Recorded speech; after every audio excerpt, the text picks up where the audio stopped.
You felt this before. You bend down, there's a sharp grab in your lower back, and 20 minutes later, it's radiating into your legs. And for the next few days, you're stiff, you're tight, and you're careful with every single movement. And somewhere in the back of your mind, a question creeps in. Is this how it's supposed to be now?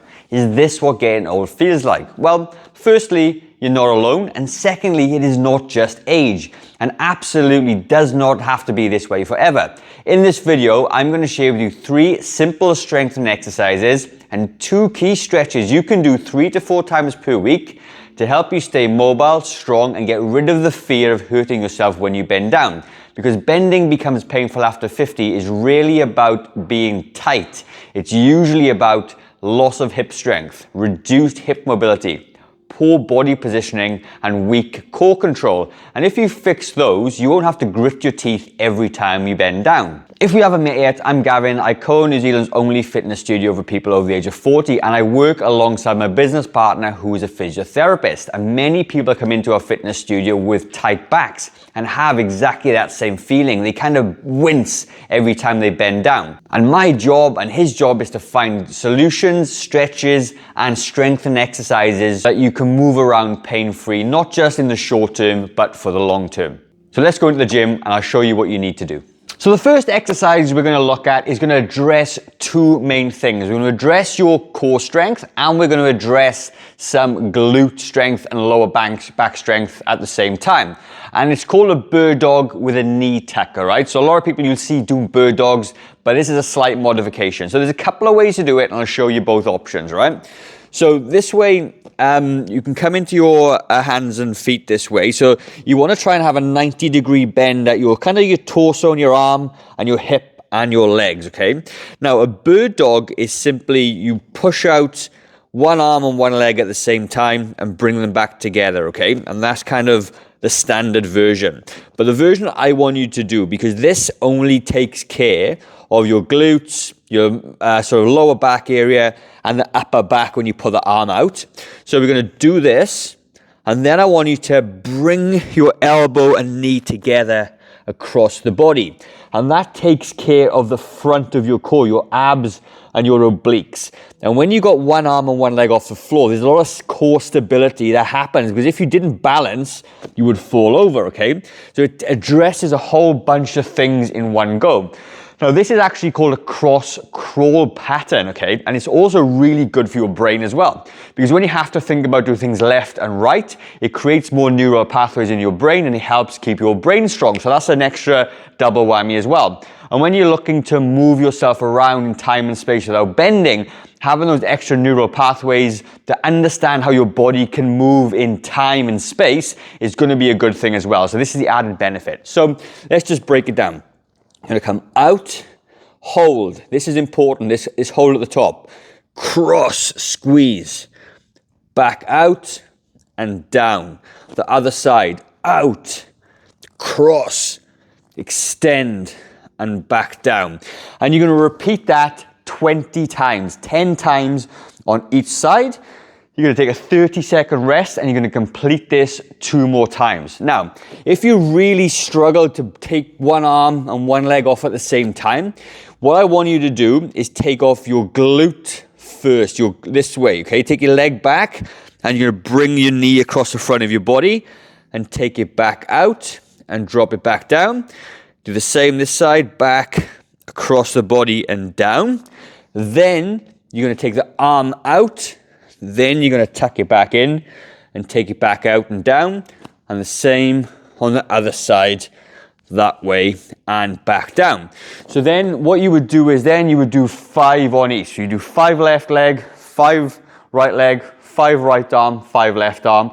And that would give you what you need to do. And then you can build up to the main version as you get strong enough to do that.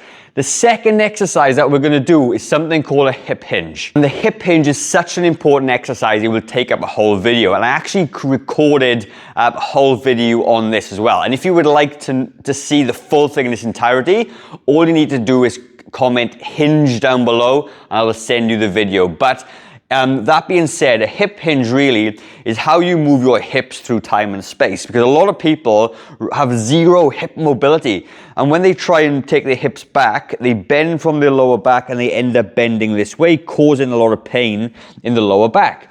But the hip hinge, if you can do it, is take your hips all the way back, your hamstrings and glutes take all the load, and it keeps your back really safe. Like I said, there's a lot to talk about in this exercise, but if you can't do this at all, then you need to learn how to do it. So comment hinge and I'll send you the video over, right? Now the third exercise that I'm gonna take you through is something called a drop squat, because in order to bend down, we need leg strength to do it, because believe it or not, you shouldn't really bend down from this way. Anyway, you should use your legs first to be able to lift things off the floor. And if you don't address your leg strength, you haven't got the leg strength to be able to bend your legs and hold yourself. And that's why it's much easier to lean forward, which gives you the pain in your lower back, all right? So the drop squat is simply a very simple exercise. You're gonna have your hands like this. You're gonna widen your stance, so you've got some space within your hips. So I like a nice wide stance to do this, because when I open my legs a little bit, I'm closer to the floor and haven't got so far to sort of bend my legs, right? You're gonna put your hands in front of your body, your chest up nice and tall. I'm gonna show you from different versions. Take your hips back, the hinge that we just spoke about. And as you come down, when your forearms touch the inside of your knees, then you come straight back up again. So you go back. And this is good for people with sore knees as well, who can't actually bend their knees too far. So from the side where it looks like, okay, my legs are nice and wide apart, my hips go back for the hip hinge, and then I bend the legs and my forearms touch the inside of my knees. And you can see my back is very flat. I've got a nice neutral spine as I do it. So if there was something in front of me I needed to lift up, I can lift it and use my legs to do the work, as opposed to craning my back to do it. That's why this is such an important exercise. And again, you should be doing about 12 to 15 reps, okay, of this exercise. And if you find that to be very, very easy, you could grab a dumbbell or a kettlebell or a weight or a bag or a box, and you can practice lifting things off the floor. So I would come down, my forearms touch my knees, and then I'm gonna just stand up off the floor, and I'll reverse it that way. So these are a couple of options to make this exercise a little bit harder, because at the end of the day, your legs are very, very strong, and it makes sense to strengthen them, because believe it or not, your leg strength declines 2 times faster than your upper body strength. And when that happens, you will always go for the easiest option, which is bending from your lower back. Now, just to let you guys know, I've got a free strength guide that's been downloaded well over 10,000 times right now, okay? And it's a full body workout to help people over the age of 40, 50, 60, 70, strengthen their whole body from top to toe, right? So if you want a copy of that strength guide, please comment strength, and I'll send it to you absolutely free. Now, once we strengthened with these exercises, we're gonna do a couple of stretches. And I always have a saying of strength before stretch, or strengthen before you stretch. Because the thing of it is, if we have back pain and things like that, we tend to overstretch those muscles out. And if you never address the strength part, they just never get stronger and they end up getting a lot weaker, right? So stretching can give you some minor relief, but strengthen is where you're going to get the overall benefit. So strengthen before you stretch, okay? So just remember that. So what we're going to do, we're going to work on the thoracic spine, which is the upper back, and the lumbar spine, which is the lower back. I'm going to do it all in one go, which is a really cool way to do it. So the way I like to do this exercise, I'm going to lie back on the mat or something soft, a bed or whatever. I'm going to take this arm across the top of the knee, and you're going to gently pull yourself over. So what you'll do, you'll feel a stretch in the lower back already. Now with this arm, I want you to play a guitar, like one, okay? And as you take it back, let the arm come past your ear and let it come back to the roof that way. And I want you to look at your fingers, and this hand is gently going to pull on this side, and you're just going to settle and breathe into it. So any good stretch, you know, you need to relax into it, because we've got mechanisms in our body designed to stop us from overstretching.